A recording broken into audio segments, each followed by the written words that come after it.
This month my office received a response from the HSE in relation to a young child in my constituency. The parent at home applied for an assessment to be carried out for disability services. The referral for assessment was made in 2017. The child was in senior infants.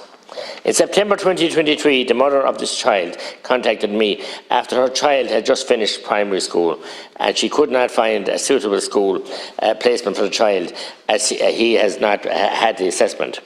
This is almost the child's entire school going while he was in national school, waiting for an assessment of needs. The agency admitted to me that they misplaced the file for 6 years. Misplaced it.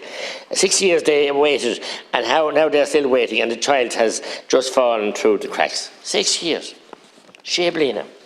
Minister, every day of the week in my office is contacted by parents who are at their wits' end, parents who can't access services, who can't get assessments, and when they have their assessments, there are no therapists. It's a shocking situation. I'm contacted by parents who can't access respite, parents who can no longer care for their children at home without supports, and who are left in the devastating situation of seeking residential places for their children, and they don't exist. I'm contacted by parents of children with mental health concerns who can't access CAMS, and who are pushed between the primary care team and the CDNT teams. Nobody wants to take the case, so they're just fob it off. I'm contacted by parents concerned that the respite centres are only operational part-time to a lack of funding and lack of staffing. CDNT teams in South Tipperary are falling apart, with over 1,424 children waiting for contact.